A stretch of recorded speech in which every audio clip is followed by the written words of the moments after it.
Mac OS Big Sur version 11.01 est disponible pour les Mac. Je vous ai écrit dans le courriel joint les Mac qui étaient compatibles avec Mac OS Big Sur. Évidemment, si vous voulez savoir exactement quel ordinateur que Mac vous avez, vous pouvez aller dans la pomme et faire à propos de ce Mac et vous allez voir, il y a le nom du modèle, dans quelle année, et puis là, ça va vous permettre de savoir si vous êtes compatible ou pas. Éventuellement, pour l'installation de Big Sur, vous allez avoir un petit 1 ici dans les préférences système sur votre écran. Quand vous allez ouvrir, vous allez voir ici le petit 1 dans mise à jour logiciel et il va être prêt à installer. OK? Maintenant, vous pouvez aussi aller dans la pomme, ici, faire à propos de ce Mac et faire une recherche de mise à jour. Et à partir du moment où vous faites une recherche de mise à jour, il va sûrement vous arriver avec macOS Big Sur et vous aurez l'option de l'installer également. Donc, je vous parle un peu des nouveautés. C'est pas énorme. Mais, oui, je voulais vous dire aussi pour la mise à jour, là, allouez-vous du temps, là. Si vous pensez d'avoir besoin de votre Mac sous peu, il faut vous allouer au moins 1 heure là, pour l'installation complète, là. Ça dépend toujours évidemment de la vitesse de votre Wi-Fi, mais faites attention, si jamais vous pensez avoir besoin de votre Mac, ben vous pouvez peut-être essayer ça juste avant d'aller au lit le soir. Bon, alors les nouveautés, ici, on a un bouton pour rejoindre le centre de contrôle où on affiche les Wi-Fi, on affiche quels appareils sont connectés en Bluetooth. On affiche également si on fait AirDrop avec tout le monde ou avec certains contacts. Le ne pas déranger qu'on pourrait activer au cas où on ne veut pas recevoir de notification. On peut changer la luminosité de notre clavier de Mac, recopier notre écran, on peut faire de l'affichage au niveau de l'écran, donc on peut la rendre plus claire et moins claire, et on peut également l'ouvrir pour voir, pour le mettre tout de suite en mode sombre, si on aime ça. On peut aussi activer le night shift. Moi, j'active mon night shift au coucher du soleil il revient en day shift au lever du soleil. J'ai aussi activé l'éclairage True Tone qui fait que euh, c'est plus reposant pour les yeux. OK? Si je vais dans mes préférences d'écran, et c'est ici que j'ai programmé mon night shift, je lui ai dit que je veux mon night shift du coucher au lever du soleil, mais j'ai d'autres options. Je pourrais y mettre ici des heures, c'est-à-dire à partir de 8 heures jusqu'à 6 heures du matin, ou je peux complètement le désactiver. Donc, il va rester en mode de jour tout le temps. OK? Maintenant, je vais vous montrer au niveau des widgets. Si vous vous positionnez sur la date et sur l'heure, vous cliquez, ça fait apparaître les widgets que vous avez installés. OK, moi j'en ai installé 2 en grand format, un pour la météo, un pour mon calendrier. Si je descends un petit peu, j'ai l'option ici d'aller en rajouter ou même d'aller en enlever avec le petit point ici. Et j'ai ici toutes les... j'ai ici toutes les plages que je peux rajouter des widgets.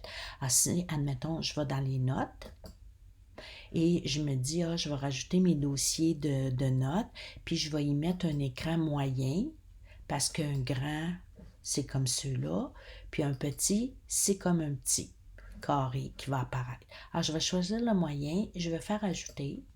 Il va s'ajouter ici et je fais terminer. Là, ça me fait comme 3 widgets. Admettons que je voudrais d'un seul coup d'œil, je clique, admettons que je voudrais d'un seul coup d'œil tout voir mes widgets. C'est sûr que je pourrais rapetisser ma météo, je pourrais rapetisser mon calendrier, puis là, à ce moment-là, mes 3 widgets, je pourrais les voir facilement. C'est une question de choix, une question de goût. Alors là, j'en veux pas de widget de notes, donc je vais le supprimer, je vais terminer et ça va être mes widgets. OK? Je m'en vais maintenant dans Safari. Safari maintenant expose des possibilités d'ajouter des raccourcis. En fait, moi j'appelle ça comme des raccourcis. Si vous allez ici en bas à droite, vous avez l'option. Soit vous pouvez ajouter tout de suite les fréquemment consultés. OK. Vous pouvez également ajouter une liste de lecture. Vous pouvez rajouter l'onglet iCloud qui va afficher tout ce que vous avez été chercher sur Safari, sur votre iPad ou iPhone. Et vous pouvez choisir, oui, je vais ajouter une image d'arrière-plan ou non. Et si vous voulez ajouter une image d'arrière-plan, Apple vous offre des arrière-plans que vous pouvez choisir. Mais moi, j'ai décidé que j'irai avec ma propre photo. Je peux y aller avec ma propre photo. Ah oui, ici, je voulais vous dire que j'avais aussi ajouté le rapport de confidentialité que je vais vous expliquer dans quelques minutes. Donc, alors là, j'allais rajouter ma propre photo. Dans le but de l'exercice, j'ai au préalable été sauvegarder une de mes photos que j'aime sur mon bureau. Ça va être plus facile de la retrouver. Donc, en cliquant à droite dans l'écran de démarrage de Safari, je vais aller en bas, choisir un arrière-plan. Il va m'arriver ici avec une offre d'Apple, mais moi, je veux aller chercher celle qui est sur mon bureau, donc celle-ci, et je vais la choisir. Elle va être ajoutée. OK? Maintenant, je vais maintenant ouvrir comme 3 sites pour vous montrer un petit peu comment ça fonctionne. OK. Je vais aller ouvrir Mio Santé. OK.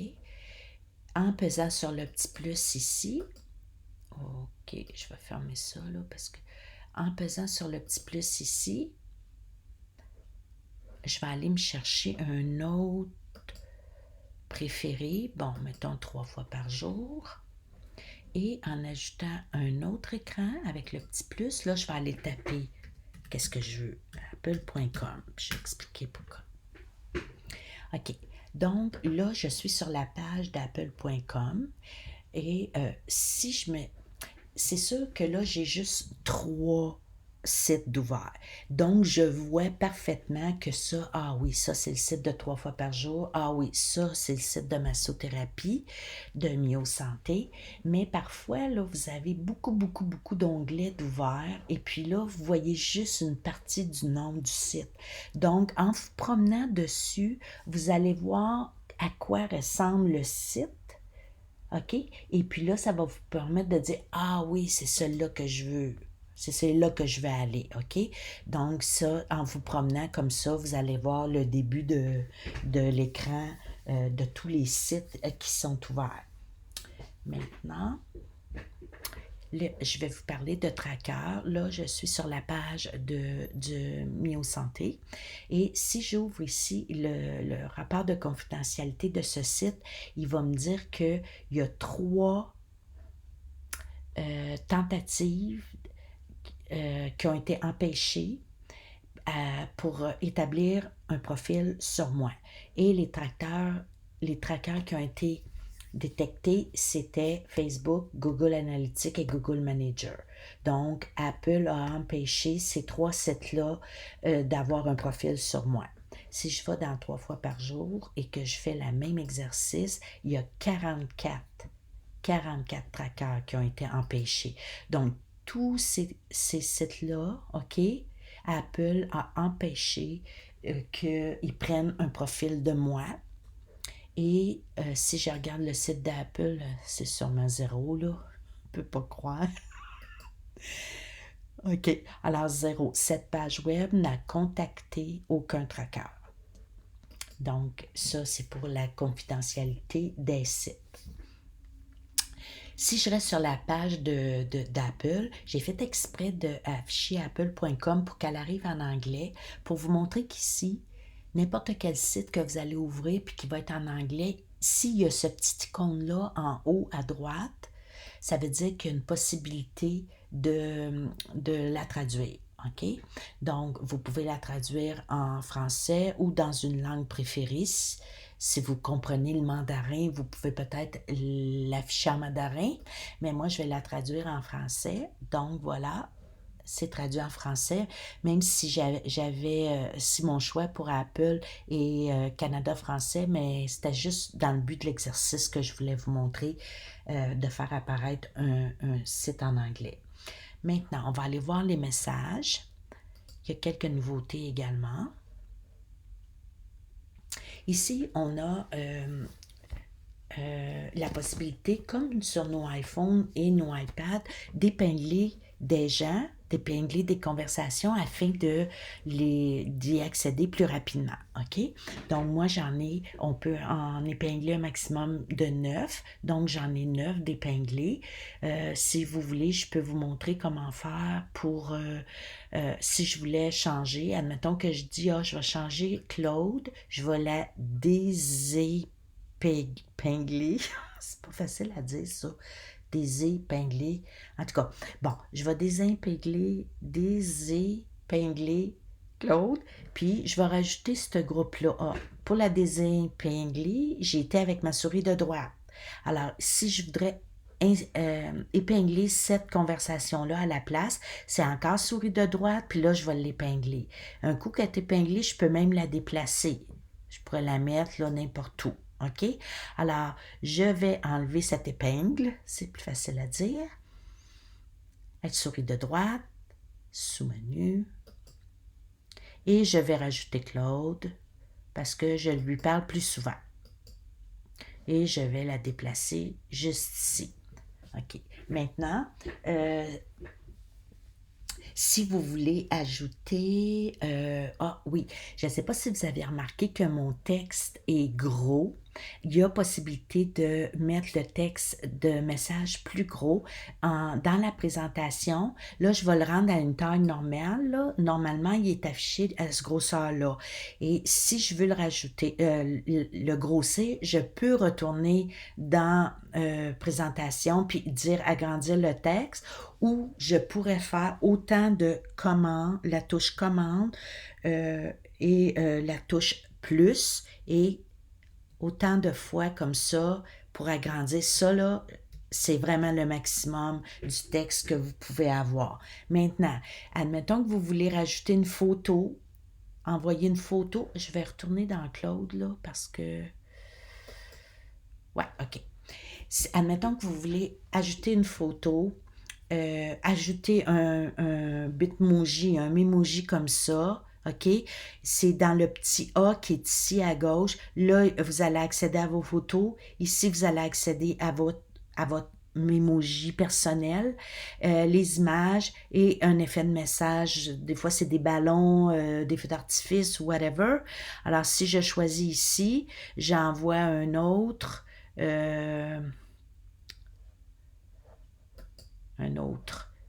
memoji à Claude, OK? Je le ferai pas, je ne veux pas te déranger pour rien. OK. Maintenant, est-ce que j'avais fini de parler des messages? Ah non, j'ai pas fini. Je vais aller ici dans un groupe, OK? Ici, dans un groupe, il y a plusieurs personnes. Par contre, mettons Claude, elle m'a posé une question à moi, puis je pourrais lui répondre juste à elle, même si je suis dans le groupe. Tout ce que j'aurais à faire, c'est de commencer, premièrement, à taper son nom. Je ne sais pas si vous avez remarqué. Là, je tape, il est très foncé, OK? Puis quand j'ai fini de taper, il devient gris pâle. Si je pèse dessus, je choisis Claude. Là, ça va répondre juste à elle.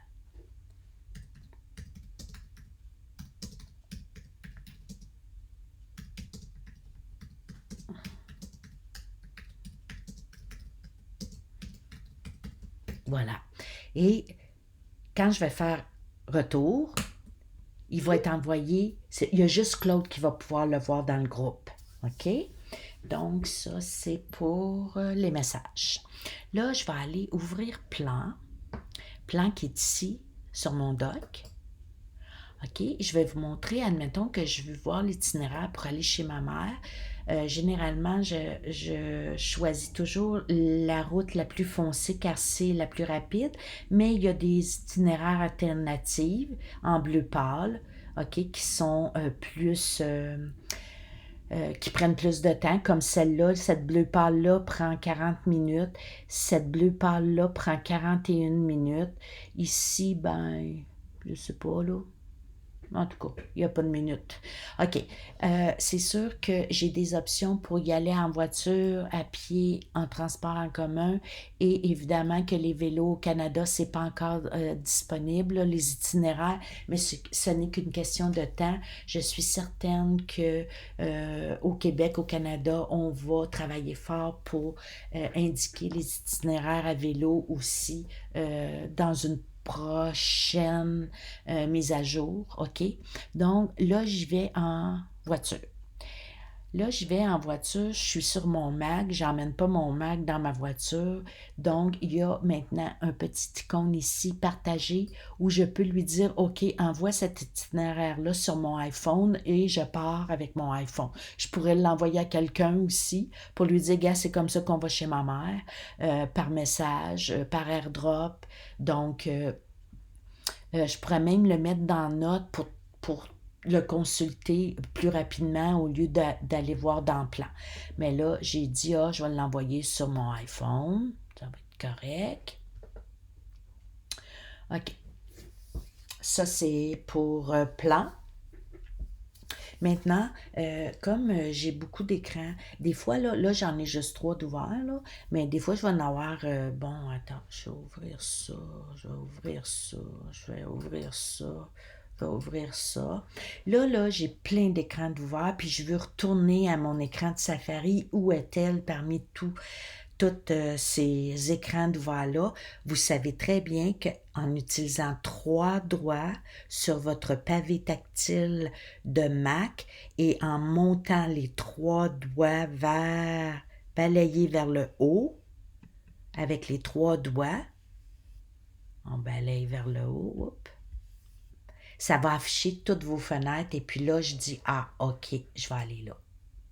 Si je veux retourner, admettons, dans mes messages, je balaye 3 doigts vers le haut et je dis, ah, je vais aller dans mes messages. C'est une façon rapide quand vous avez beaucoup d'écrans d'ouverts en même temps.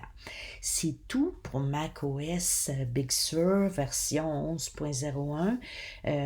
Moi, je suis relativement satisfaite, mais il n'y a pas tant que ça de nouveautés, là. Pas tant que ça de choses qui me plaisent. C'est sûr que au niveau de la traduction ici, ça me plaît. Voir qui essaye d'obtenir des profils sur moi, c'est correct. C'est à titre d'information, j'aime ça. En tout cas, je vous souhaite bonne chance. Ça devrait bien aller pour votre mise à jour. Merci de votre attention, les amis.